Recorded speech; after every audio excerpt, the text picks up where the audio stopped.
Muito bem, então eu vou falar, né, hoje sobre uma narrativa mítica que é bastante desconhecida, tá?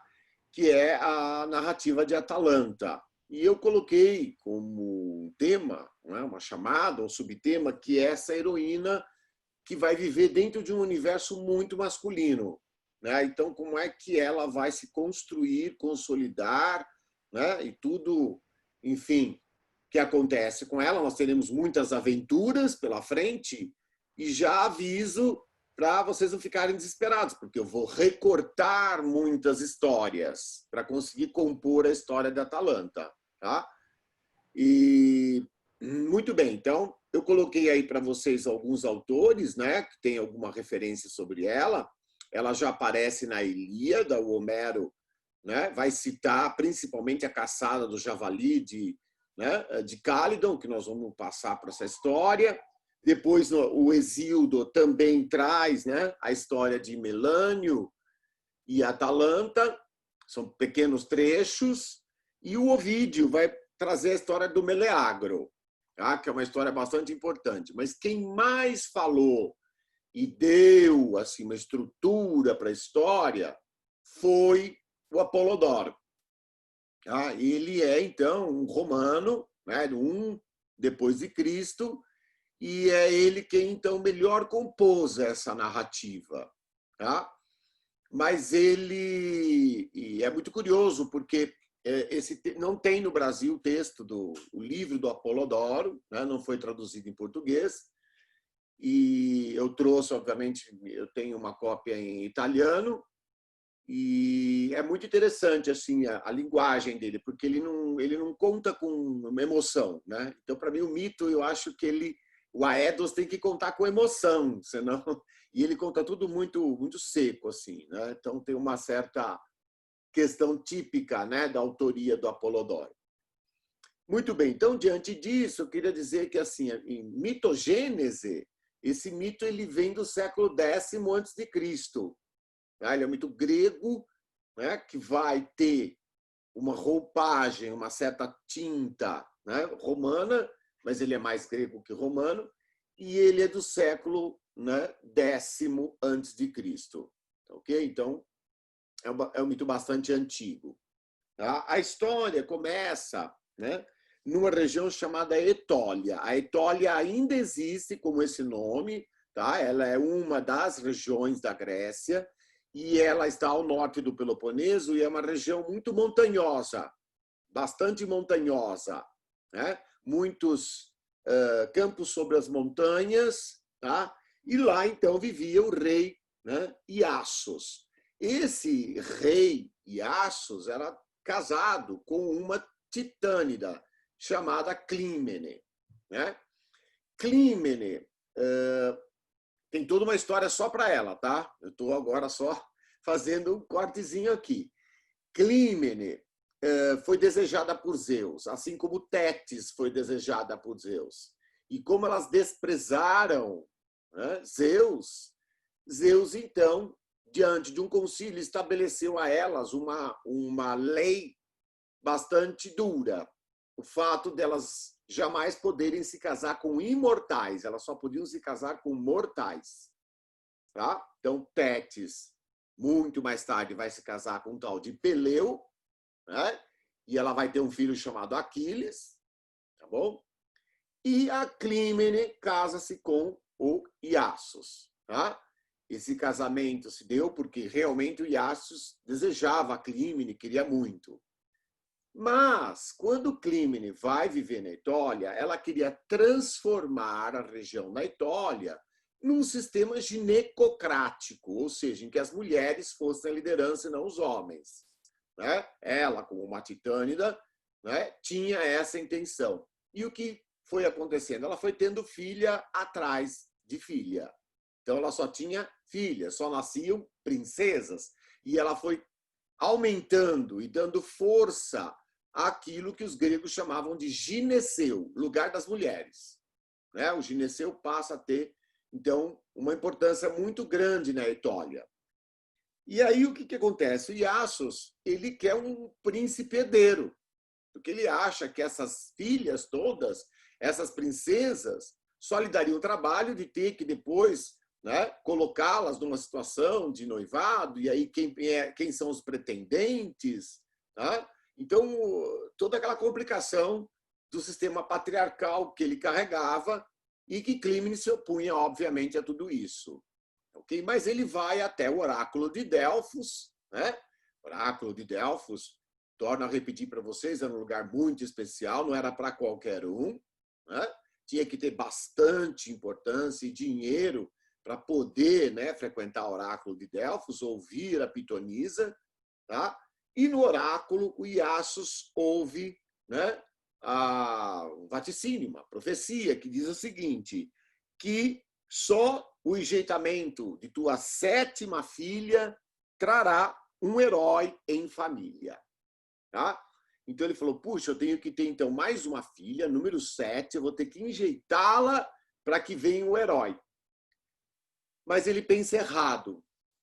E tem duas coisas interessantes, né? A palavra herói, que em grego eros, é uma palavra neutra. Ela não é nem masculina e nem feminina. Tá? Mas, como ela só era empregada e usada para falar, né, dos heróis masculinos, não passou pela cabeça dele, né, que poderia ser uma mulher. Né, Eros? Podia ser uma mulher, né, essa heroína. Tá? Okay? Aqui nós temos um problema de divergência, inclusive, dessa forma feminina, né, tão contestada hoje em dia, né, como gênero. Né? Herói e heroína como desdobramento da palavra herói masculina. Ok? Bom, o fato é que ele tem essa 7ª filha, ok? E a revelia de Clêmenes, ele enjeita. Clêmenes sabe, né? A mãe sabe, a Clímenes sabe que esta filha enjeitada era poderosa e que certamente ela viria, né, a ser aquele herói que tanto ele esperava. Mas essa era uma lição que o Iassos tinha que aprender. Né? Não adiantava nada ser dito. Tá? E essa enjeição acontece, então, quando nasce essa menina. Tá? E aí o que acontece? A infância dela, a primeira infância, ela vai viver numa alcateia, ela vai ser adotada por uma loba. Né? Essa loba adota como filha, ela passa a viver nessa alcateia, né, junto com lobos e lobas, tá? E ela vai, então, percorrendo como esses lobos, né, percorrem para as caçadas, para a vida deles, de animais, né? Ela vai correr os campos tanto da Beócia, né, que é outra região grega muito importante, como da Arcádia, que é o campo mítico, maravilhoso. Né? Então, ela vai ter essa primeira infância, e é muito interessante vocês saberem que isso se dá até os 7 anos de idade dela. Tá? Até os 7 anos de idade. Nós temos uma questão complexa com essa ideia do 7, que é um número de transformação, né? Então, mesmo na história judaico-cristã, né, Jesus, aos 7 anos, desaparece do mapa e volta com 33. Tá? A história de Jesus é contada só até 7 anos. Com Maria, José, papai, depois tal, desaparece. Quando reaparece a história, né, no Novo Testamento, ele já tem 33. Tá? Então, isso é meio comum, tá, nos mitos, esse desaparecimento. Tá? Só que o que foi que aconteceu? Né? Com 7 anos, né, que ela seguia, ela o tempo inteiro, ela é namorada das cidades, das polis. Por onde ela passava, por onde a matilha passava, ela fugia. Né? E entre os arbustos ela ouvia as pessoas, ela ouvia aquela linguagem, vinha seres parecidos com ela, né? Não como uma loba ou os lobos. Ok? Até que, então, uma vez, nessas escapadas, nesse momento em que ela, né, andava praticamente seminua ou nua pela floresta, ela encontra um titã famoso, que é o Atlas. Tá? Atlas, quando olha para ela, sendo um titã, percebe que ela tem alguma coisa titânica. Sim, ela era de origem materna titânica. Né? E vê que ela é muito forte e corajosa.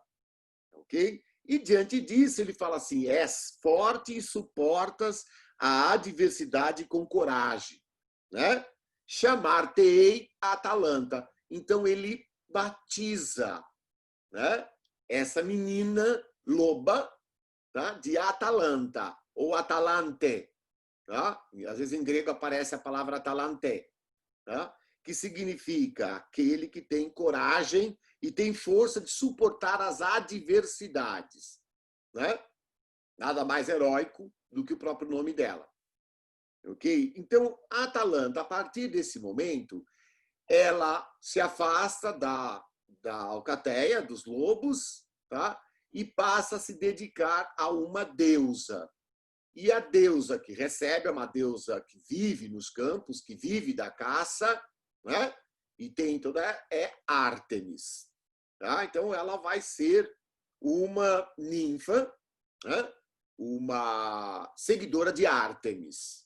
A Ártemis se mostra muito feliz com a chegada de Atalanta, tá? E, digamos assim, a primeira educação humana, quem dá para ela é a deusa Ártemis, né? Fortemente é essa deusa que vai prepará-la. Mas ela vai viver no campo, porque a Ártemis vive no campo, né? Com suas ninfas, todas vestidas, né? De roupa açafrão, né? Com os seus borzeguins, com seus, né? Com as suas botinhas, caçadoras, né? Esse é o mundo da Ártemis, né? E ela então vai viver nesse mundo. Mas o tempo inteiro ela se sente muito dividida entre a cidade, né? Aqui eu fiz uma brincadeira, eu fiz um joguinho de brincadeira literária, eu pus, né, as polis, né, a polis ou as serras. Eu brinquei com o romance do Eça de Queiroz, né, a cidade e as serras, tá? Porque ela se sente muito dividida. Eu sou do bosque, eu vou viver no bosque, tá? Entre os bosques, ou eu sou, né, uma pessoa que vai para a polis, eu vou ter meu lado políticos, né? Eu vou viver na polis. Então, ela tem essa ambiguidade que ela vai carregar por um bom tempo, né, na história dela. E aí, então, o que acontece? A gente vai deixar ela lá, sendo preparada, bacana por a deusa Ártemis, e eu vou entrar na história, então, né, que é a história que trouxe a Atalanta para dentro da narrativa mítica, que é a história da caçada do javali, né, de Cálidon. Então, eu vou contar um pouco dessa história, tá, para vocês. Basicamente, Cálidon, né, era uma cidade muito importante, uma polis importante, e ela tinha uma acrópole, a acrópole com todos os templos dos deuses, tá? E o rei dessa cidade, chamado Euneu, tá? O que ele fez? No advento da primavera, que era a época, né, que se dava, né, as festas em homenagem aos deuses, ele foi de templo em templo, homenageando cada um dos deuses, e como eram tantos, o panteão é recheado de deuses, né? Ele, Euneu, simplesmente se esqueceu, né, do templo de Ártemis. Ártemis se ofende, né, barbaramente com essa atitude. Ártemis é uma deusa que tem essa questão da vingança muito forte e de se sentir sempre desprezada, tá? Sempre desprezada, sempre desconsiderada. E ela, então, entende que o que o Euneu fez é o que nós chamamos de híbris, descomedimento, desrespeito. E ela impõe sobre Euneu, né, e Cálidon uma nêmesis, uma paga, né? Ok? Uma forma de reparar o mal. Tá? E ela, então, enfurece um javali, e esse javali, que andava nos entornos da cidade, né, de Cálidon, matava os caçadores. Era um javali enfurecido por uma deusa. Tá? Então, o que acontece? Euneu entende, né, claramente a situação e faz uma grande convocação. Ele convoca todos os grandes heróis, príncipes, né, que queiram, né, participar da caçada deste javali. Tá? Ele entendia que a caçada tinha que ser alguma coisa grandiosa para ser merecedor, né, da piedade de Ártemis. Ok? Então, essa caçada foi erguida, vamos dizer assim. Tá? Euneu tinha um filho que ele gostava muito, que ele tinha um apreço enorme, né, chamado Meleagro. Né? Meleagro. Tá? Meleos, que significa sonoro, músico. Meleagro, ele tinha uma qualidade muito bonita. Ele era um pouco caçador, como todo mundo ali que vivia naquela região, mas ele gostava mesmo era da poesia lírica. Ele gostava da poesia lírica, por isso Meleagros, né? Aquele que está dividido, que traz a poesia para o campo. Ok? Tem uma informação bem interessantezinha sobre isso, que Meleagro talvez tenha sido o primeiro a fazer aquilo que nós chamamos de madrigal, tá? Que é um poema campestre, alegre, festivo sobre o amor. Tá? Mas não existe esse poema. É dito no mito. Nós não temos o poema do Meleagro, tá? Que ele compôs. Muito bem. E aí, então, o que acontece? O Meleagro, ele trazia uma história muito importante, né? Mitologicamente falando, que era o seguinte: quando ele nasceu, surpreendentemente, a mãe Altea, né? Que era a mãe dele, o pai era Euneu, tá? Receberam a visita das Moiras, né? Que é alguma coisa impressionante, porque eram as deusas fiadoras do destino. As Moiras eram velhas, agorentas, horrorosas, né? Viviam distante, tá? E raramente se faziam ver. Raramente se faziam ver. E as três, né, se aproximaram do berço onde estava o Meleagro, né, recém-nascido, e como numa ciranda em torno dele, né, acabaram recitando, né, essas palavras que eu coloquei aqui para vocês. Né? A ti, recém-nascido, né, concedemos o presente divino. Viverás enquanto este lenho, por nós agora apagado, não se transformar em cinzas. Tua vida será sempre poupada. Né? Então, o que elas fazem? Elas vão até a lareira, tiram um tição, né? Apagam o fogo, o lenho está mantido e entregam para Alteia esse lenho. Né? Dizendo a ela, você tem agora, né, o direito, né, da vida do teu filho. Você decidirá, enquanto esse lenho existir, Meleagro viverá. Né? E aí, então, o que acontece? Aí, então, vem todo o episódio, dá-se a caçada.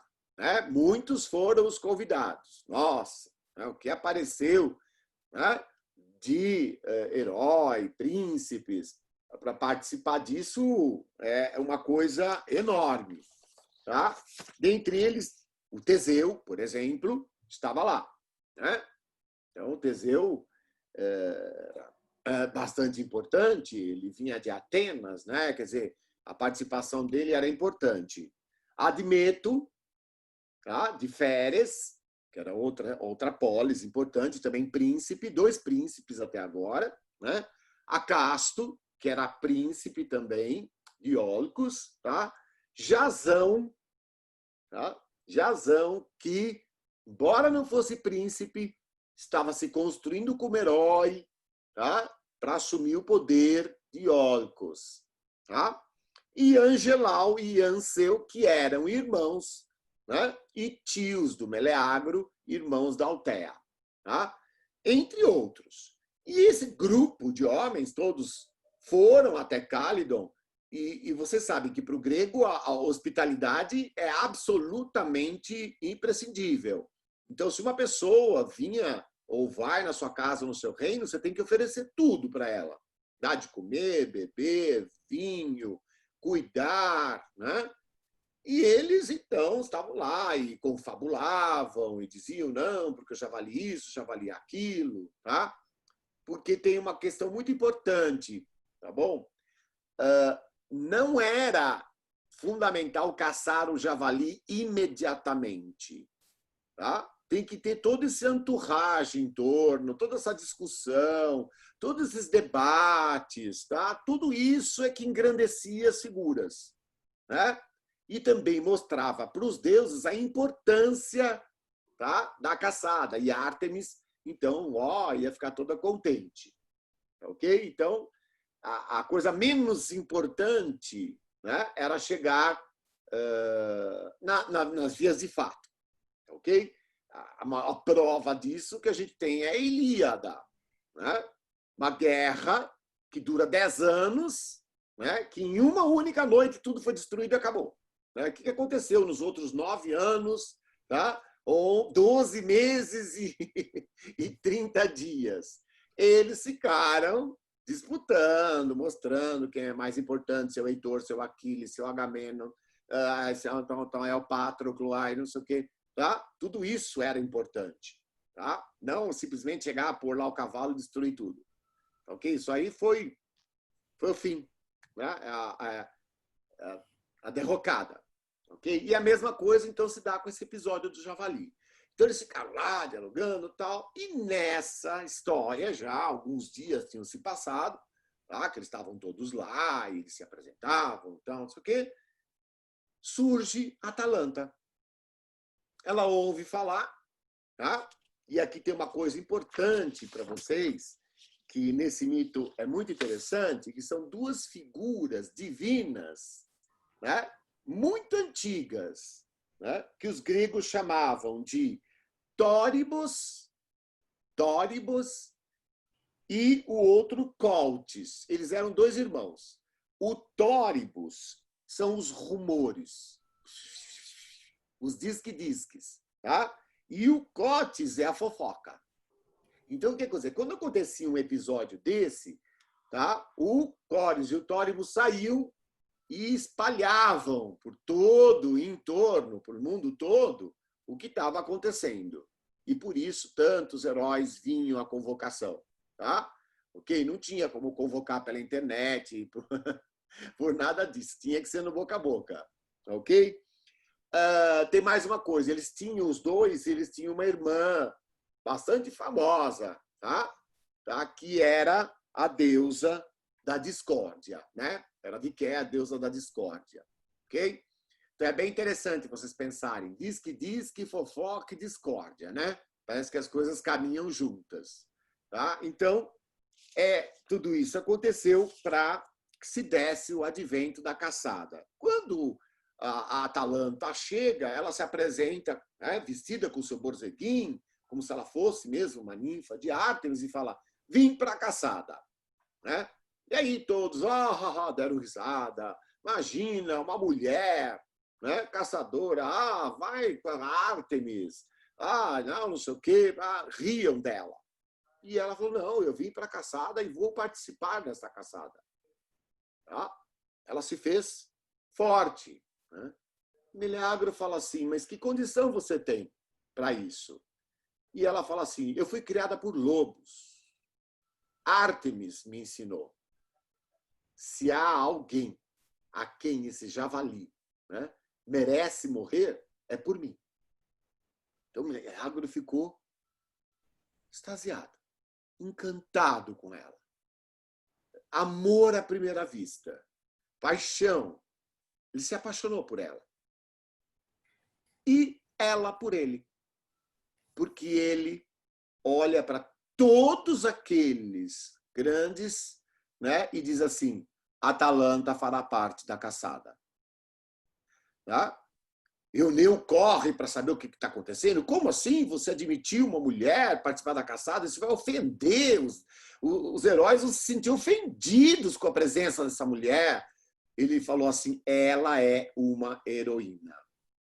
Ela vai participar da caçada. Tá?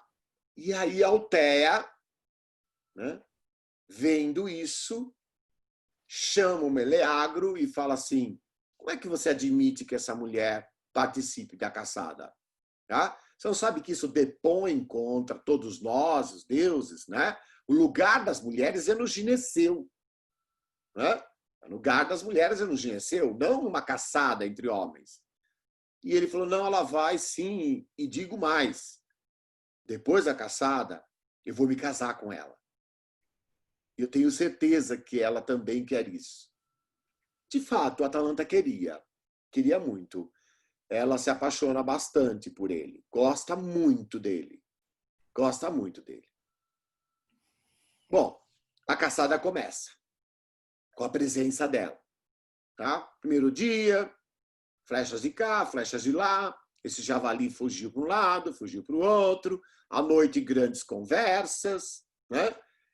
Mas, então, no 7º dia, né, da caça, finalmente esse javali foi morto. E a história da morte desse javali ficou meio complicada. Porque o que aconteceu? Primeiro, ele atacou o Angelau e o Anseu, né? Os tios do Meleagro. Eles estavam juntos. O javali, enfurecido, veio por cima dos dois, né? E eles estavam tentando matá-lo e acabaram mortos pelo javali. Tá? E é nesse momento que ele, né, acabou de matar os tios do Meleagro, né, que uma flecha, né, vem e pega o javali, outra flecha vem e pega o peito do javali. E ele cai morto. Tá? E na hora da conferência, né, foram lá, trouxeram o javali, vamos ver de quem é essa flecha, né? Era a flecha do Meleagro. Então o Euneu falou assim: sim, meu filho, sim, ele conseguiu, né? A Altéia estava toda feliz que ele tinha conseguido matar o javali, e ele fala assim: não, não fui eu. Né? Esta flecha que atravessou o peito do javali, o coração do javali e o matou, não é minha. Essa flecha é de Atalanta. E aí todos ficam surpresos, né? E ele, então, recebe o prêmio da caçada, né? Que era a pele do javali. Entrega ao Meleagro. E ele pega e entrega a pele para a vencedora, aquela que caçou, que foi a Atalanta. A Atalanta, se vendo com essa pele, ela fala, olha, eu acho que é mais do que justo que nós entreguemos essa pele, né, em louvor a Ártemis no templo de Ártemis. Foi onde tudo começou. Então eles vão todos, né, para o templo de Ártemis, a pele ali deixada como símbolo de imolação, né, para a deusa, e Meleagro está feliz e contente, né? Inclusive já junto com a Atalanta com ele, eles começam inclusive a dizer quando vamos nos casar. Né? A Altéia não suporta isso. Né? Ela é tomada por um ciúme arrebatado, né? Ela não gosta de Atalanta, e esse ciúme faz com que ela pegue aquele pedaço de lenho e atire de novo ao fogo, tá? Faz queimar, e então Meleagro morre. Tá? Essa história ela foi uma tragédia na Antiguidade Clássica. Esse texto, né, dizem os pesquisadores, né, os mitólogos, teria sido escrito por Eurípides, a tragédia de Meleagro, mas ela se perdeu totalmente, não sobrou nada. Tá? Não sobrou um verso só. Tá? Mas nada no mundo clássico é impossível. Tá? É possível que se ache essa tragédia. Tá? Depois, se der no final, eu explico por que é possível que se ache. Tá? Muito bem. E aí, então, o que aconteceu? Com a morte do Meleagro, né? Que todo mundo estranhou, porque ele começou a ter um mal súbito e morreu, né? A Atalanta fica muito, né, mal, sentindo-se mal, pesada. E o Jasão se aproxima dela e fala assim, olha, Atalanta, né, eu sei, entendo sua perda, mas se você quiser, eu gostaria de te convidar para uma aventura. E ela fala, uma aventura? Sim, uma aventura. Eu tenho que ir para Cólquida. Tá? Um barco foi construído, chamado Argo, e eu estou compondo, então, esses marinheiros, os argonautas. E eu gostaria que você fosse uma, né? Que fizesse parte do Argo. E ela, de pronto, aceita. Né? De pronto, aceita. E ela, então, vai ingressar. Então, imagina vocês, o Argos, ele tinha 50 lugares para remos e um único lugar, que é uma espécie, né, de um banco, né, onde ficava Orfeu. Orfeu tocando a lira, todo mundo ouvindo aquela lira e remando. A Ártemis era uma delas. Né? Então, o Admeto foi participar dessa aventura também, o Acasto, o Heracles, o Íficles, vários foram. Né? Que também era uma coisa super magnânima. Ir até a Cólquida, assim, era uma coisa ir para o fim do mundo, buscar o tal do velo de ouro que pertencia, tá? Ao reino de Iolcos. Tá? Então, eles tiveram que buscar esse velo de ouro. É muito interessante, porque, de novo, ela reaparece, né, no mito de Jasão e os Argonautas, tá? E ela tem algum destaque, né, nessa história. A primeira parte se dá porque Acasto, durante a viagem, a trajetória, se apaixona por ela. E ela o despreza. Diz, não, quero nada com você. Quero absolutamente nada com você.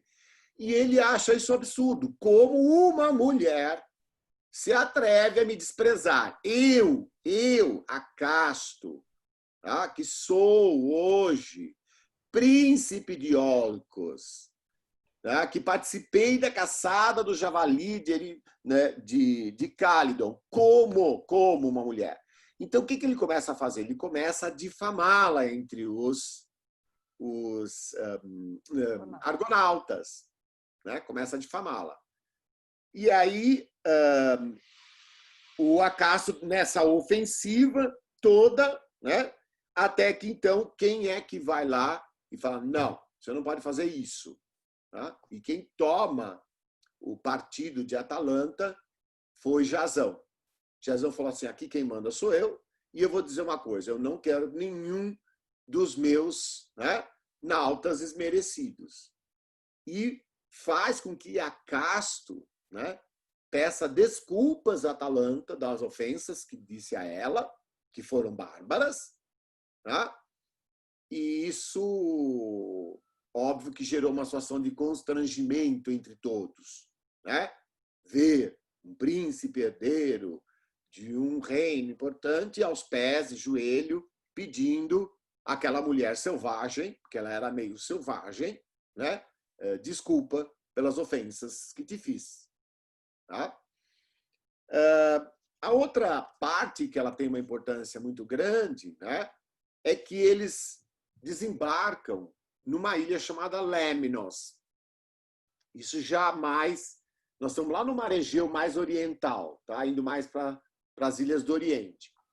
E em Lemnos, que era uma ilha bastante curiosa. Tá? Desde sempre, lá se criou ovelhas, tá? Havia criação de ovelhas. E as mulheres é que faziam o trabalho bastante interessante. Com as tripas das ovelhas, elas faziam uma espécie de couro, que depois elas tingiam esse couro de azul. Esse azul vai ser conhecido como azul da Prússia. É um azul intenso, um cobalto, azul cobalto intenso.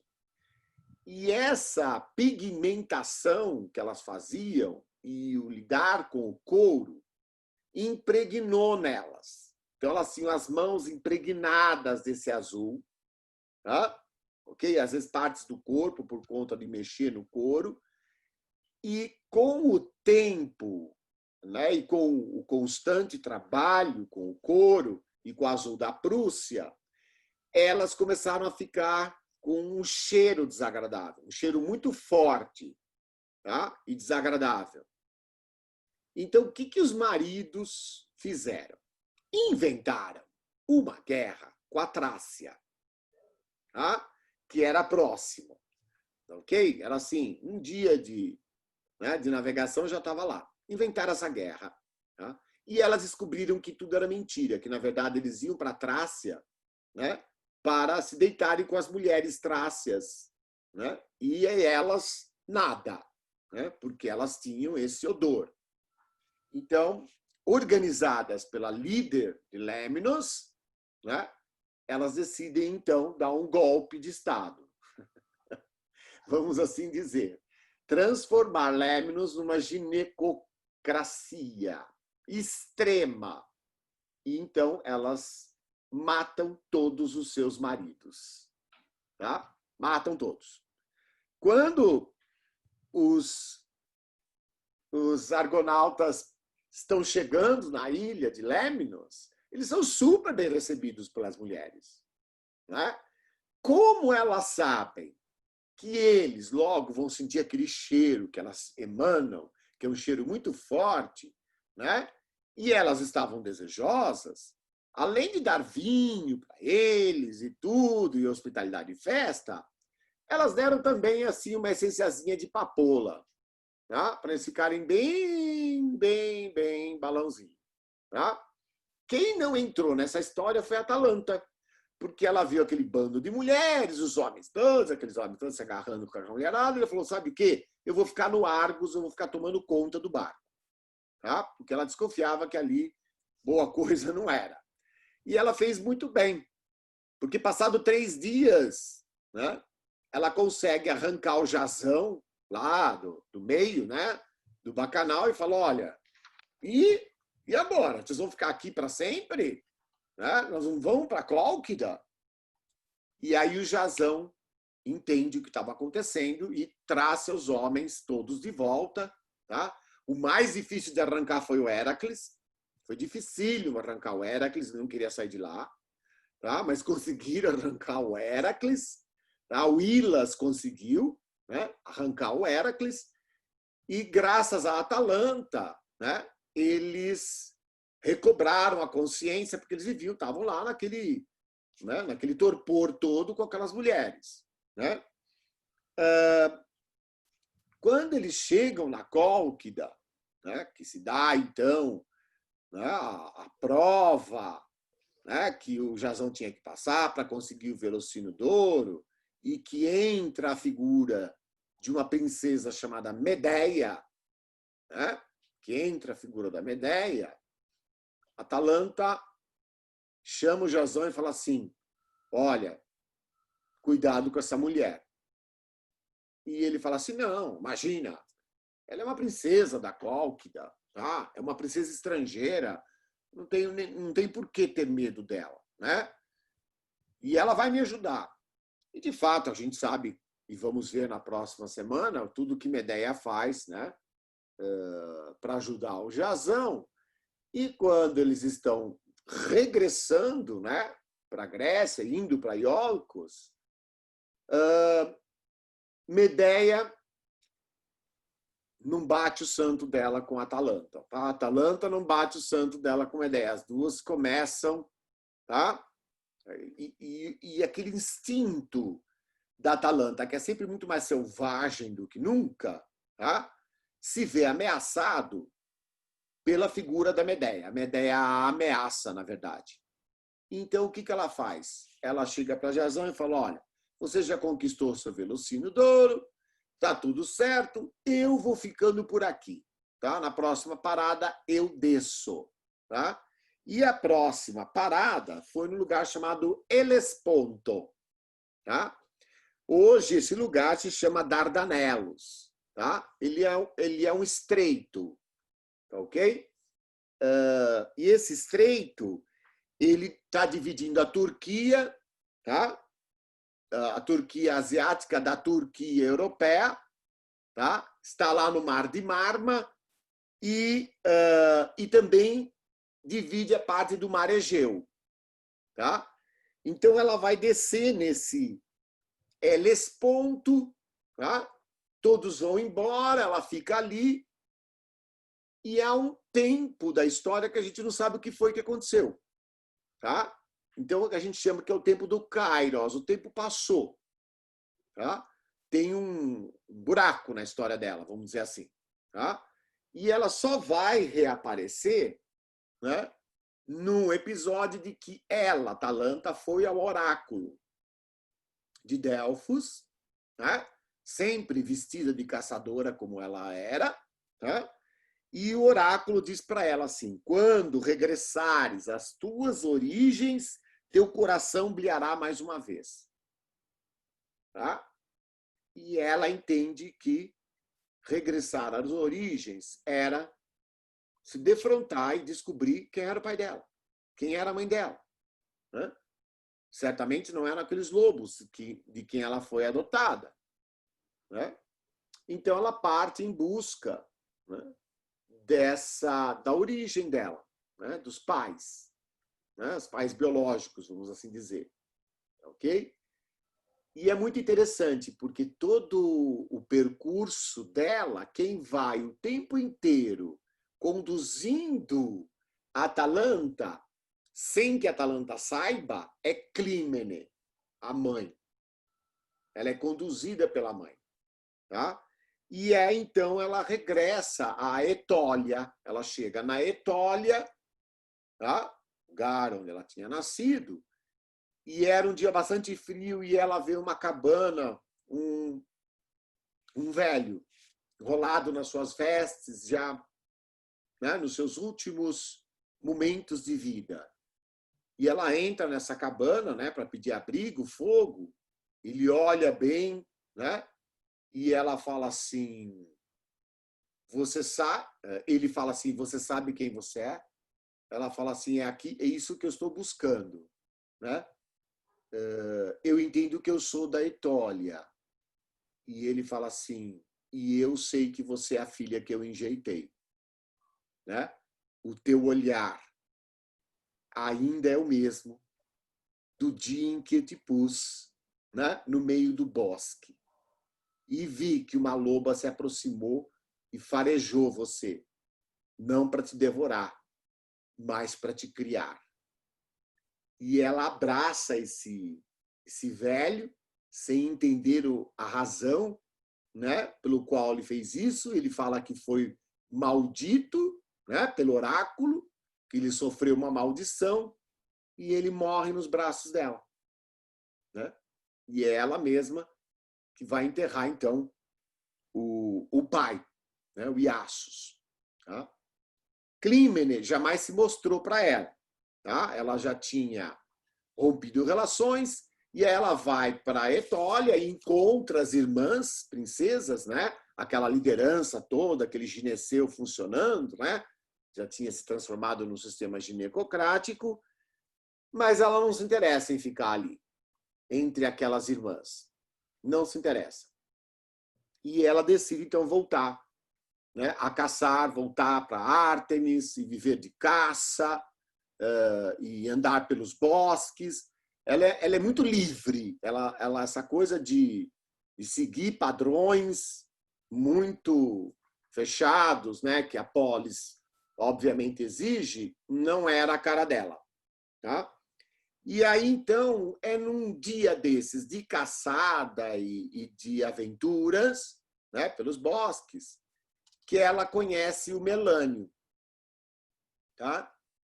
Quero que vocês reparem, ó, Meleagro e Melânio, ambos têm a mesma ideia, que é a ideia da música, tá? Da melodia, do melos, tá? Da melodia da música, tá? E Melânio, ele era, né, um efebo, tá? Portanto, o efebo é um ninfo, né? Se vocês quiserem, o efebo de Afrodite. Então, na verdade, a função dele, né, a grande função dele, era conhecer o amor verdadeiro. Tá? E aí o que acontece? Ele começa a caçar, ele sai com a Atalanta, está sempre junto com ela, e ela gosta dele. ela realmente ama o Melânio. Há o amor pela segunda vez. Né? Quem acha que o amor só acontece uma vez na vida, está enganado. É só voltar para o mito, você vai perceber que você pode amar mais que uma vez na vida. Você pode ter o seu segundo amor. E ela tem esse segundo amor, né, pelo Melânio. Mas o Melânio, ele vinha daquela tradição patriarcal. Então, ele acha que a obrigação é dele, né, de ser o marido, o esposo, e, portanto, merecê-la. E ela fala assim, mas que bobagem, não precisamos de nada disso. Não precisamos de nada disso. Tá? Vamos ficar os dois juntos. Pronto, você e a tua deusa, Afrodite, eu, a minha deusa. Tá? A Ártemis não se importará que se nós nos esposarmos. Eu sempre fui muito livre, blá, blá, blá, conta toda a história dele. Mas ele achava que não. Aí ele fala assim, não, não, não, não, não. Eu preciso te merecer. Tá? E ela fala assim, então o que você propõe, Melânio? Ele fala assim, eu proponho uma corrida. Nós vamos fazer uma corrida. Tá? Nós vamos correr pelo bosque, nós vamos do lugar A até o lugar B, tá? E se eu chegar primeiro, é porque eu sou merecedor, né? E se você chegar primeiro, né? Eu não sou tão merecedor de você, né? E ela fala, isso importa você. Ele fala, importa. Né? E o Melânio fica muito preocupado, porque ele não era exatamente um bom corredor, né? Talvez ele fosse bom com a lira, mas não com a corrida. E o Apolo, né, vendo essa história, né, e vendo que a Afrodite está tentando ajudar o Melânio, dá uma ideia, que é o seguinte, ele fala assim, não há mulher que não resista a alguma coisa dourada. Tá? Ela pode ser uma selvagem, ela pode ter vivido entre lobos, ela pode ter participado de jornadas heróicas tipicamente masculinas, mas ela gosta de uma coisa dourada, daquilo que é o dourado. O dourado atrai a mulher, né? É muito interessante que parece que essa história é meio árabe, né? Porque mulher árabe vê coisa dourada já fica louca, né? Já quer pôr tudo em cima. E aí, então, o que a Afrodite faz? A Afrodite ela fala assim, pode deixar. Eu tenho uns pomos dourados, tá? Do Jardim das Hespérides. São os pomos de ouro. E eu vou colocar no trajeto, tá? E certamente a Atalanta vai se sentir atraída por ver esse pomo brilhar, né? E ela vai parar para pegar, e é o tempo que você vai ter de conseguir superá-la e chegar primeiro, diz Afrodite, né? E aí você se sentirá merecedor do Melânio. E assim foi, né? E o que aconteceu? A Atalanta realmente parou, viu o brilho, parou e recolheu, né? Ela recolhe um, recolhe dois, recolhe três e o Melânio tinha chegado primeiro, né? E aí, então, ele fala, você, então, né? Então quer dizer, né, que você gostou, chegou depois, eu cheguei antes, eu te mereço, você gosta dessas coisas douradas, né? E ela fala assim, eu sei que esses pomos, né, são pomos sagrados, né? E ele fala assim, são sagrados de Afrodite. Então vamos depositá-lo, né? E ali a gente se casa, né? E aí, então, eles foram lá, né, no templo de Afrodite, e o casamento se deu. Tá? Eles se casam, vivem muito felizes, muito, muito, muito felizes, né? E vão viver na região da Etólia, que é a região que era dela. Tá? E aí, então, ela tem filhos gêmeos, nascem os gêmeos. Tá? Eles não eram gêmeos idênticos, mas eram gêmeos. Um vai se chamar Partenopeu e o outro vai se chamar Melanipos, filho de Melânipo, né? Filho do pai. Um é o filho do pai e o outro chama-se Partenopeu. Né? E aí o que acontece? O tempo passa, esses meninos crescem, eles aprendem muito com a mãe, a caçar e a viver, tarará, tarará, tarará. Até que um dia, quem é que vai bater na Etólia? Bate lá na porta do palácio e se apresenta, fala assim, meu nome tá? É Polinice e eu sou príncipe de Tebas. Estou fora da minha cidade e mereço, né? Obviamente, a hospedagem. A hospedagem foi dada, né? E aí, então, ele vê que o Melânio, e principalmente o Melanipo, eram muito fortes, né? Eram muito fortes, eram corajosos, né? Vê lá também que o Partenopeu era corajoso, tá? E diz a eles, olha, eu tenho um convite, tá? Na verdade, a minha situação é o seguinte, eu sou um príncipe que vive exilado, pois meu irmão, Eteócles, é que é rei de Tebas. Né? E aí então ele fala, mas como? Então ele é rei porque ele deve ser mais velho, é a lei, né, do reinado. Né? Ele fala, não, porque o nosso pai, Édipo, está vivo. Tá? Então não tem uma lei que Eteócles é mais velho. Nosso pai vive em Colono, exilado, ele está vivo. Tá? E eu, então, estou criando uma armada para lutar contra Eteócles. E gostaria que vocês fizessem parte. Né? E aí, Melânio e Melanipo se deixam convencer de que o Polinice, ele era bem... o argumento do Polinice é muito forte. Tá? Ele tem bons argumentos. E eles vão participar, então, de um episódio chamado Sete contra Tebas, tá? Que é uma tragédia grega, do Sófocles. Na verdade, o que acontece? As 7 portas de Tebas são fechadas, do lado de fora, 7 guerreiros de Polinices, do lado de dentro, 7 guerreiros de Eteócles, sendo que Polinice e Eteócles eram um desses guerreiros. Então, uma porta era aberta e a disputa acontecia. Tá? E aí, nessa história, tá? Tanto Melânio quanto Melanipo morrem. Né?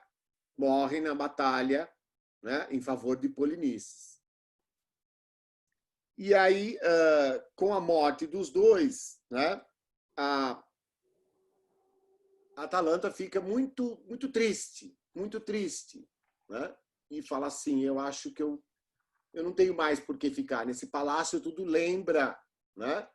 O Melânio, meu marido, teu pai, né? Fala para o Partenopeu.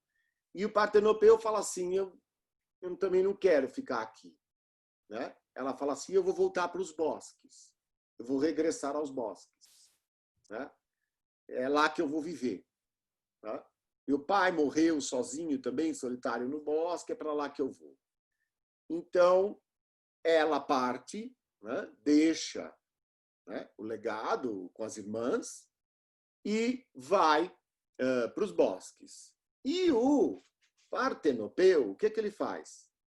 Ele embarca como navegador, né, atravessa o mar Egeu, né, atravessa o Estreito de Messina, tá, já na costa do Mar Tirreno, na Itália, tá, e logo que ele passa, né, ele vê ao longe um vulcão, né, e aquela nuvenzinha saída daquele vulcão. E ele fala assim, nada mais desafiador do que construir uma cidade onde há um vulcão. Nada mais titânico do que construir uma cidade onde há um vulcão. E ali ele vai fundar uma cidade que vai se chamar Neápolis, que depois vai se transformar em Nápoles. Tá? E não sei se vocês sabem, mas todo mundo que nasce em Nápoles não é napolitano, é partenopeu. Tá? É partenopeu. Tá? Eles não se chamam napolitanos, se chamam partenopeus. Tá? Até por conta da origem da fundação da cidade. Tá, ok? Atalanta morre. Tá? A morte dela né, se dá exatamente pela idade, pela velhice, pela caça, tá? E como ela era, né, de origem de uma titânida, tá? E assumiu essa vida mortal, ela, então, a pedido de Clímene, foi convertida numa loba. Tá? Ela foi convertida numa loba. E, pasmem, Meleagro foi convertido num lobo. E eles vivem num lugar, né, que é um jardim do Éden maravilhoso, né, chamado Ilha dos Bem-Aventurados. Tá? Só que para ir para a Ilha dos Bem-Aventurados e poder ter a imortalidade, os mortais, ou semideuses, são transformados em animais. Eles vivem como animais. Tá? E então ela é a loba e ele é, né, o Meleagro é o lobo. Tá? Interessante porque volta para o primeiro grande amor da vida dela, né? Aquele que ela não conseguiu a plenitude do amor, né? Porque com o Melânio ela teve a plenitude do amor, né? Só para a gente depois abrir para as perguntas e tudo mais que vocês queiram, tem uma coisa importante para dizer, que é fundamental. Na antiguidade clássica, o símbolo, a simbologia da loba, tá? Da loba, principalmente, estava relacionado a alguns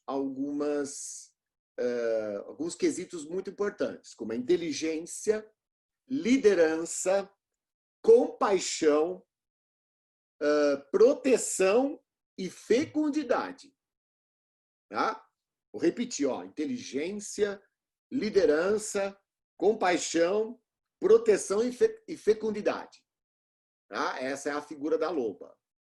Tá? Então é muito interessante porque com a passagem do mundo pagão, né, da antiguidade clássica, para o mundo judaico-cristão, e isso vai se dar exatamente no século VI depois de Cristo, início da Idade Média, tá? A refiguração da loba, tá, vai passar de alguma coisa que era absolutamente positivo, maravilhoso, incrível, para alguma coisa negativa, horrorosa, né? E a loba passa a ser, então, símbolo da avareza. Olha só, avareza, astúcia para a maldade, ameaça, né? E o símbolo sexual da depravação. Tá? Não preciso dizer porque se chama lupanário. Né? O prostíbulo é chamado lupanário.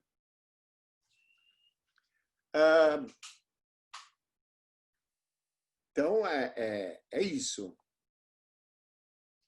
Tá aí a história toda de Atalanta, né? A aventura dessa heroína selvagem. Né? Eu vejo nela um espírito muito grande, rebelde, selvagem, né?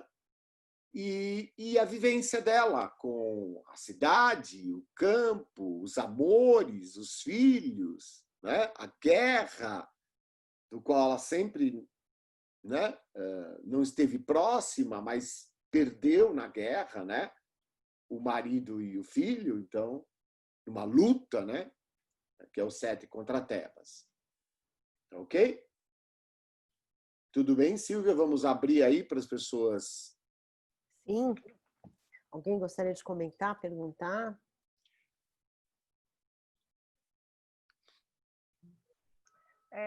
Posso perguntar uma coisinha? Claro. Vai, Ana. Eu andei lendo um pouquinho sobre a Atalanta e tem umas outras interpretações, né, Fábio? Que o pai teria, quando ela conhece o pai fala que ela não pode casar, porque se ela casasse, ela seria convertida num animal, alguma coisa assim. Então, assim, só para entender esses olhares... Eu conheço essa versão que você leu. Ele está num livro sobre fábulas, ela é uma dessas fábulas, tá? E isso vem exatamente do período em que ela está se transformando da figura da loba antiga para essa ideia da maldição, da desgraça, tal. Ele é um mito que tenta impor uma moral, né? Vamos lembrar que o mito é sempre amoral, né? Nós não temos a ideia de moralidade. Quando ela vem muito clara, assim, você lê o mito e fala, puxa, mas isso aqui está muito moralista, tá? Está tentando levar para uma argumentação moralista. É bem fábula mesmo, né? Parece fábula, né?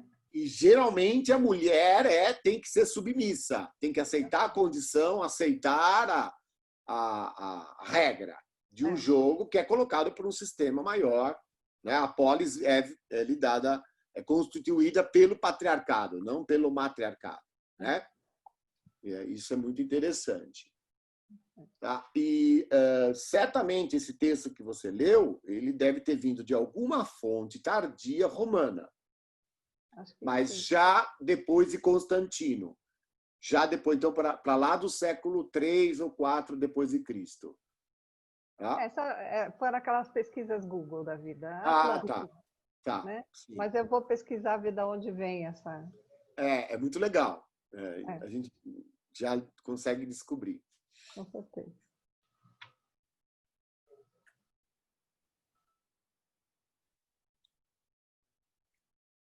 Alguém mais gostaria de comentar alguma Fábio? coisa? Desculpa, eu estava no mudo. Não, pode falar, Carolina. Fábio, só 2 dúvidas rápidas.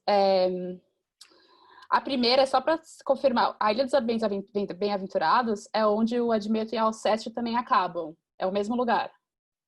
Sim, o Admeto e a Alceste também. Tá, é aquele Bem mesmo... lembrado. Tá. É o mesmo local. Beleza. É o mesmo local.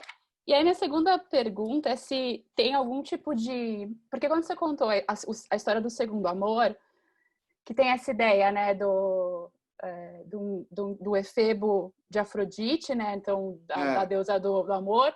E daí, tudo bem, não é de Áries, mas tem a ideia da caça, de uma coisa de aventura. E tem o nascimento de Gêmeos, que nem foi com Áries e Afrodite. Tem a história da corrida. Tem toda uma... Existe algum tipo de paralelo que se traça de forma proposital com essas duas histórias? Ou é só, enfim, o que é? Eu acho que é bacana essa sua ideia, Carol, né? Traçar essa ideia. Os gêmeos, a figura do gêmeo na mitologia grega é muito forte, tá? Tanto que você vai ter várias histórias que gêmeos, né? Ou irmãos muito próximos competem, como é o caso de Eteócles e Polinício, e não vamos esquecer também, né, que Ártemis tem o irmão gêmeo, que é o Apolo, né? Então, você também tem esses gêmeos. Tá? As figuras dos gêmeos sempre trazem, né, bastante motivo para a mitologia. Ok?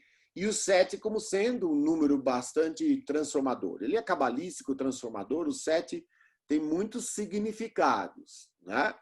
Mas o mais simples é a ideia de uma transformação, do epitênio, né?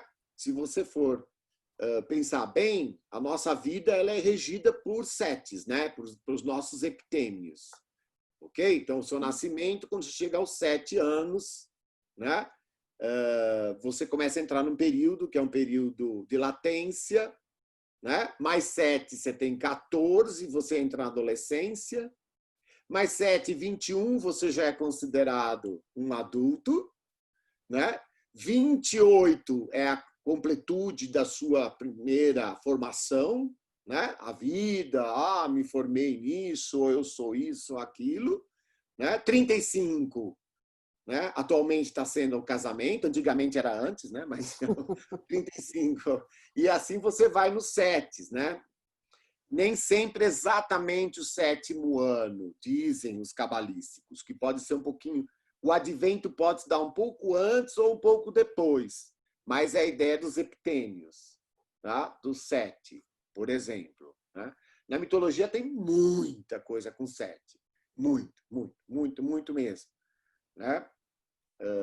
A ideia do 7, do 10, que é outro número também muito importante na mitologia, o 12, né? Que vai se consolidar. O 12 se consolida na gesta heróica exatamente por conta do Héracles, né? Uhum. Obrigada. Imagina. No 10, agora já não sei. Você falou o 7 é importante, o 10, o que o 10 O 10 são alguns números. O 3, tá? O 3 que representa a tríade, e a tríade é o mistério. Tá? Então, quando você reúne 3, na verdade vira 1. 1 é o uno, né? Que é a mônada, chama-se mônada, porque é monos, 1, né? E é a ideia do todo. Então, por exemplo, na mitologia grega, é uma deusa que é a mônada. É a deusa Nix, tá? Que por partenogênese criou todos os seres do mundo. Tá? É uma figura feminina, o mônada. No judaísmo cristão, a mônada é a figura de Deus. Tá? É masculina. Ok? A figura de Deus. Depois você tem o 3, que é o número, obviamente, que é o número do mistério, das tríades, né? Na mitologia grega fica claro, Zeus, Poseidon, Hades, né? Hésia, Deméter, Perséfone. Você tem várias trilogias, né? Que são as tríades. Depois, logo em seguida, vem o 7, né? Que é o número, a heptada, que é o número da transformação. Né? O 9 é um número muito importante, né? Porque são os tríplices, né? São 3 triângulos equiláteros, né? São 3 pontas, são 9 pontas. Tá? E o 9, ele é o número da elevação espiritual. Tá? O 9, que é chamada de Eneada. Enea, que significa 9. Eneada. Tá? E o 10, que é o decálogo, o 10, a deca, é a perfeição. Né? Então, na história toda da literatura e da arte, esses números serão percorridos. Né? E eles vão reaparecendo nas estruturas, nas obras, as tríades, né? Os 3 livros, as 3 partes da história, ou as 7 personagens, né? Vai tendo bastante elementos que movem, né? Essa história da numerologia, que vem desde os versos de ouro, né? De Pitágoras. Pitágoras foi o primeiro a falar sobre isso, né? Os versos de ouro. Esses versos de ouro desapareceram, né? A partir do século 3 depois de Cristo, né? O livro de Pitágoras, né? Ele foi escondido, e quem trouxe eles de volta durante a Idade Média, já na Baixa, no século XIV, só para vocês terem uma ideia, foram os maçons, foram as lojas maçônicas que trouxeram, né, os versos de ouro de Pitágoras. Né? Mas aí, na análise que eles fazem, a maçonaria tem toda uma análise, eles olham para aqueles números todos, como Pitágoras descrevia, e fazem a interpretação. Né? É muito, muito interessante essa questão dos números. Tá? E, obviamente, que a Atalanta aparece também. É normal que nos mitos apareçam. Obrigada. De nada.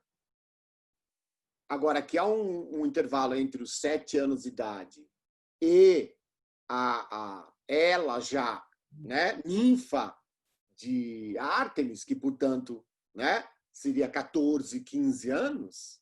Tá? O que aconteceu nesse período? Tá? Ok? É bastante curioso. Que é a pergunta que todo mundo estudioso de teologia faz, né? Ok? Tem mais. O Siddhartha Gautama também, né? Tem uma questão com o 7. Tá? Isso é muito legal. Aos 14 anos, ele abandona tudo e vai começar a se transformar no Buda. Né? Começa o processo de transformação dele. Né? Então, tem a ver com o 7 e o 14.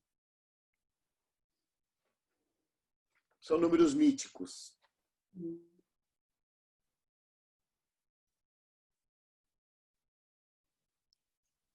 Fábio, por que você falou que talvez a história possa ser achada? Você falou da história que é Eurípides. Então, eu estou falando isso por quê? Porque as coisas continuam sendo achadas. Tá? Eu até estava ontem lembrando, né? Eu recebi um livro da 34, muito legal. Deixa eu ver se eu pego o livro aqui.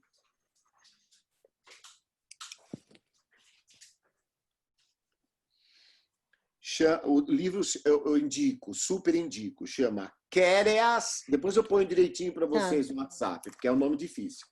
Quéreas e Calíroe. Tá? É uma história, é um romance, uma história de amor aventuresca. Tá? Essa história, ela foi escrita por um desconhecido, tá? Escritor grego chamado Cáriton de Afrodisias. Afrodisias era o primeiro nome que se deu à cidade de Siracusa, tá? Que está no nosso colóquio. Está no nosso colóquio, a nossa última aula, nós vamos falar sobre Afrodisias e vamos falar sobre Siracusa. Está no nosso colóquio. Então, o que aconteceu? Esse Cáriton escreveu, isso tudo foi perdido, tá? Ele foi só achado em 1700 e tanto, aos pedaços. E depois, mais tarde, numa nova pesquisa, acharam outras partes.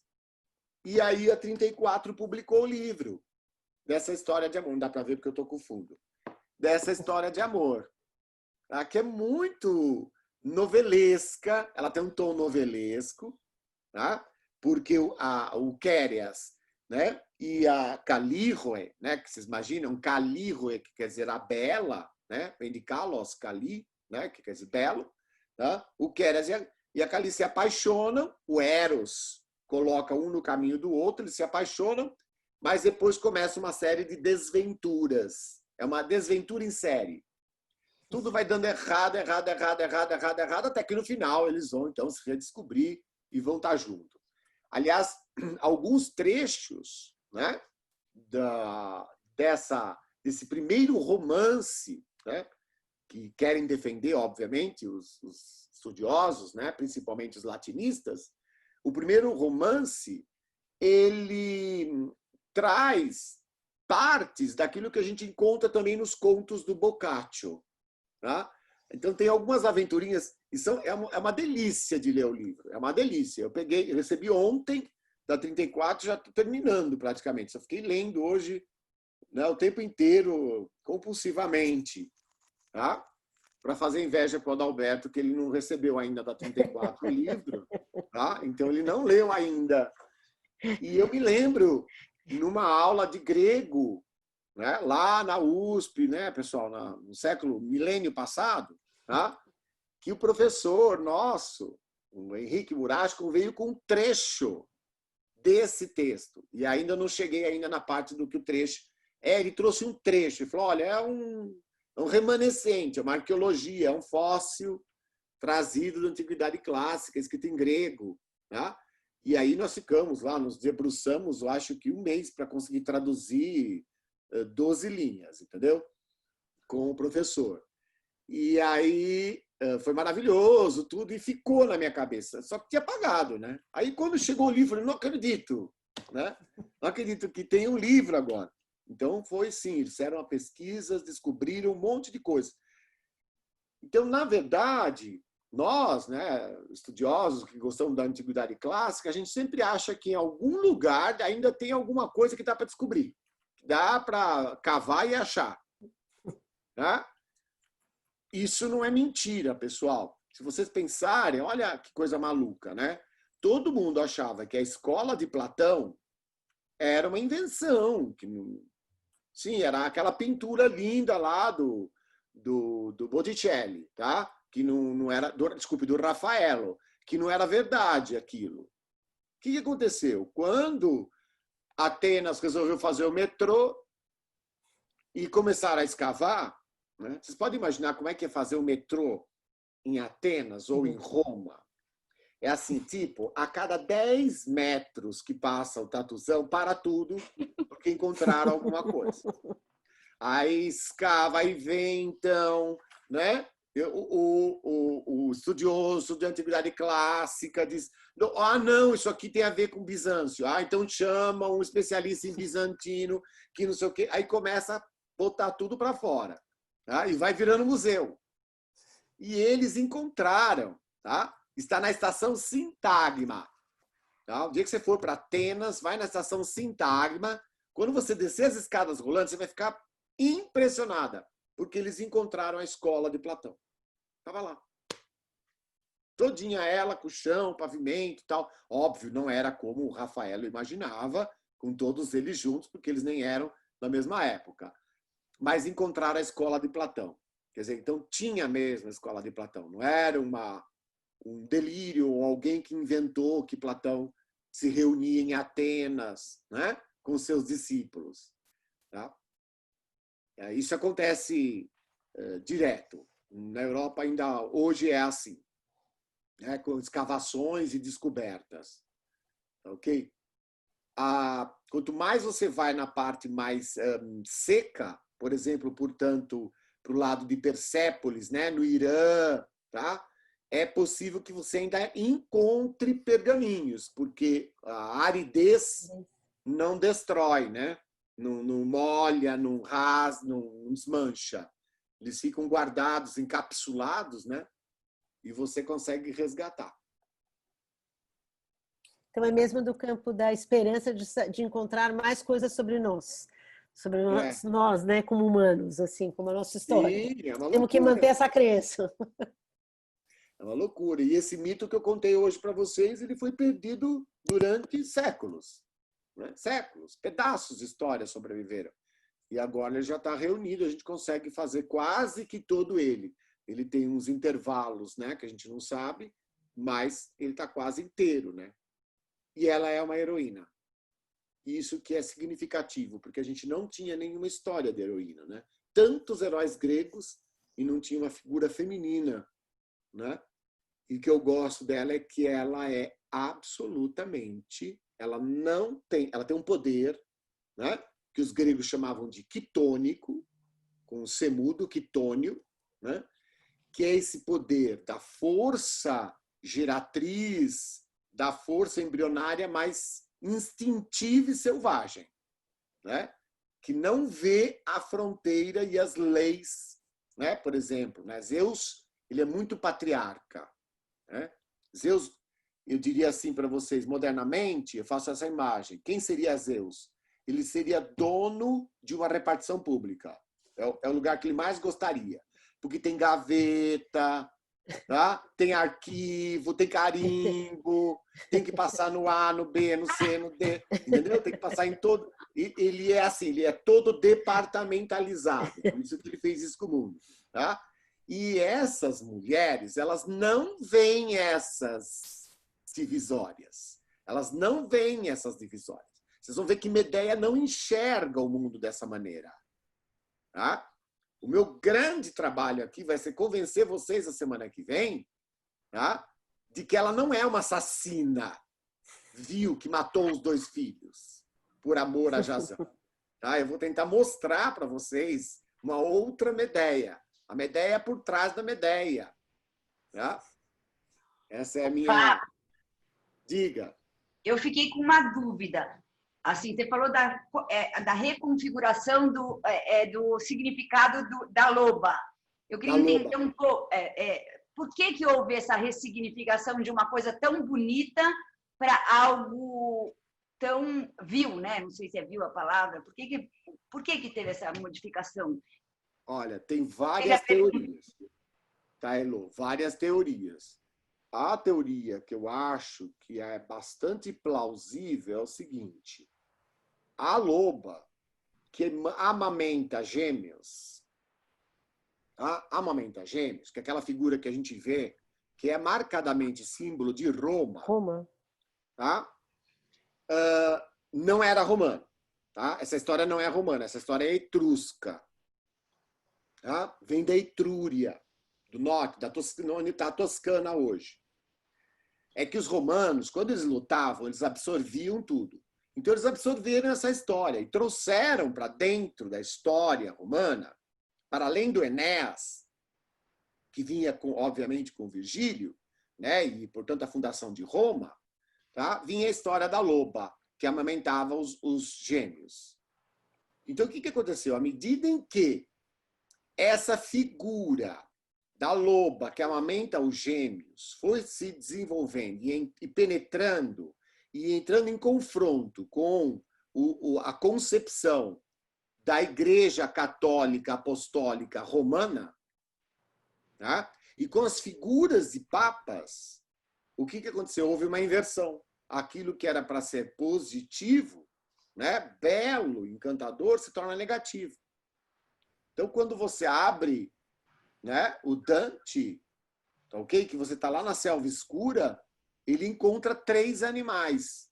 Tá? O terceiro animal, o número 3, é a loba, que é a avareza, que é Roma, a usurpadora. Tá? Dante era contra o papado, né? Ele era do partido guelfo, então, portanto, ele era contra os papas e a favor da monarquia. Tá? Então, é muito, muito curioso essa figura, né? Ela aparece mesmo, e é uma loba esquálida, magra, horrorosa, que aparece diante dele, e ele se sente ameaçado não porque ela vai atacar, mas a presença dela, né, libera no entorno dele, desse ser deprimido que está numa selva escura, a avareza, né? A ideia dessa coisa negativa da figura da loba. Infelizmente ficou assim. E depois, obviamente, nos contos de fada, né? Obviamente, o lobo, aí vai ser o lobo mau, né? Ok? Que eu, sinceramente, não entendo por que o lobo tem que ser mau, né? Eu me lembro que quando eu vi a história pela primeira vez, ainda pequeno, né? A professora perguntou para a gente qual personagem vocês gostaram mais. E eu respondi, eu gostei do lobo mau. E ela falou, como? Que absurdo gostar do lobo mau, mas ele vai devorar? Eu falei, mas ele é um lobo. Né? Ele, a Chapeuzinho Vermelho é carne, ele está com fome, ele é a vovó e tudo. Né? Eu não conseguia ver, né? E graças a essa professora eu aprendi a maldade. Ela me ensinou o que era maldade, o que era ser a astúcia maliciosa do lobo, da figura funesta do lobo. Né? É muito interessante isso. Tá? Bom, você está lendo um livro, né, Carol? Fábio. Que fala sobre isso, né? Tá. Diga, não ia falar de novo, assim. Fábio, eu posso me intrometer? Eu sempre digo que não vou me intrometer, mas, enfim, a conversa foi para esse caminho. Eu queria sugerir a leitura de um capítulo de um livro que me parece fundamental para entender essa passagem do mundo pagão para o mundo cristão. Mimesis é o livro, Auerbach, e o primeiro capítulo é A Cicatriz de Ulisses. A leitura e compreensão desse capítulo redimensiona o nosso entendimento dessa história toda, desse fabulário, dos deuses, enfim. Lá havia uma imanência, esses deuses eram presentes, e depois essa transcendência. Já que você falou de tempos arqueológicos da faculdade, eu me lembro de um professor que dizia que Deus não era uma palavra muito boa para atribuir para aqueles deuses gregos, que traz no símbolo, no significado, essa transcendência, entende? Eu acho que é de leitura fundamental. E explica muita coisa, né, dessa relação pagã e a relação cristã. Não só isso, mas da visão que se tem de imanência e de transcendência. Desculpe, eu interferi aí na sua... Mas é que a conversa foi para esse lado, né? Maravilhoso. Aliás, eu devo passar para vocês essa semana, Silvia. Eu fiz uma pequena bibliografia básica de mitologia e, obviamente, o livro do Auerbach e o capítulo intitulado A Cicatriz de Ulisses é fundamental para esse entendimento, né? Eu ia te pedir exatamente essa referência, porque acho que tem muita coisa e às vezes a gente até estava no começo conversando, né? Você estava falando das suas aulas para para os meninos da escola, tem a dificuldade dos bons textos, né? Das boas referências. Ótimo. Pede, por favor, me cobra, porque eu tenho isso preparado já, inclusive comentado, tá? Obviamente que vocês vão comprar a maior parte disso na estante virtual, né? Porque tudo coisa que não tem. Mas o Mimesis, como ele é da perspectiva, eu acho que tem, né? E o autor é o Auerbach. Tá? Essa é a referência que o Adalberto, né, maravilhosamente traz sempre, né? E é por isso que é importante aqui termos também outro mitólogo e professor de literatura, né? Que a gente consegue trazer essas referências.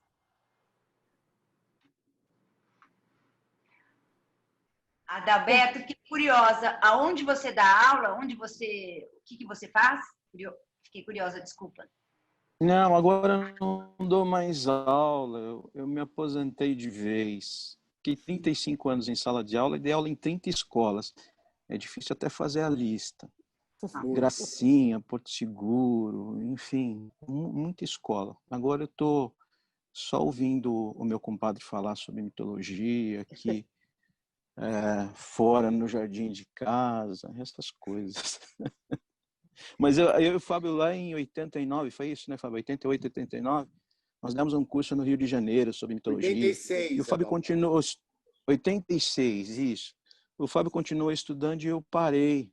Mas a gente fez um curso de formação juntos na faculdade, enfim. Depois, vez por outra, eu estudo e contribuo, enfim. Mas ele é o Aedo, ele é que conta as histórias. Eu só fico intercedendo, assim, e dando um colorido. Eu lembrei agora, eu nem ia falar, mas a conversa foi para esse lado da transcendência e da imanência. Eu acho que isso é fundamental. Porque a gente está muito preso à questão da transcendência. Quando se fala Zeus, Deus, falou Deus já tem ali uma coisa embutida de transcendência. Para o mundo pagão, o grego arcaico não tinha essa concepção. Os gregos eram forças que habitavam esse mundo. E eu me sentia tocado por essas forças. É meio estranho dizer isso, mas é assim a concepção. Daí esse fabulário todo, né? Que você não fala em um Deus, você fala sempre em deuses, na relação que há entre eles, né? E não num Deus transcendente. Difícil é contar uma história na Grécia Antiga em que você vai contar a história de um Deus. Automaticamente surgem outros tantos, e mais semideuses, e por aí vai. É essa relação que vale, né? Por isso é que Freud vai visitar isso tudo, porque é uma espécie de alegoria do nosso inconsciente. Enfim, também não sou versado em inconsciente, só estou sugerindo. Eu muito mais fico sugerindo do que esclareço, mas é o trabalho sugerir também, né? Eu estou lá na lista, eu coloquei também A Descoberta do Espírito, do Alberto, que é outro livro importante. Deixei lá anotar, vou passar para as pessoas que quiserem ler, que eu acho que é um livro fundamental. A gente até falou uma vez lá na Casa do Jasmim, e eu sempre falo que é algumas obras que são muito importantes a leitura, né? O do Auerbach, o Mimesis é maravilhoso, mas o primeiro capítulo é sensacional no sentido de entender essa relação dos homens com seus deuses, né? Que deuses eram, como eles acreditavam em deuses, né? O conceito de fé e tudo isso que não existe na antiguidade clássica. Os professores iam dizendo isso na época em que a gente era aluno, ainda aprendendo. Se você perguntasse a um grego arcaico se ele acredita nos deuses, essa pergunta não faria o mínimo sentido, porque a existência estava atrelada a essa crença, compreende? Diferente do que a gente vê hoje, se acredita ou não acredita em Deus transcendente. Então, essas concepções são interessantes para quem começa a estudar o mundo grego, né? Porque ressignifica tudo isso. Porque o Fábio vai falar sempre de um Deus em relação a um outro Deus. São forças que habitam os seres humanos, enfim, né? Dentro dessa concepção da imanência. Falei demais, já. Desculpa. Não, tá ótimo. Maravilhoso. Maravilhoso. Bom, então eu vou cobrar de vocês, Fábio, Adalberto também, a gente vai falar essa lista de referências que acho que são bem, né, interessantes para a gente. poder visitar esses textos, enfim, e poder continuar trocando. Tá, Fábio? Eu vou te cobrar. E aí a gente põe no WhatsApp do grupo para todo mundo. Tá bom. Tá ok. Gente, foi um prazer contar essa história para vocês, estar aqui, a gente trazer uma reflexão.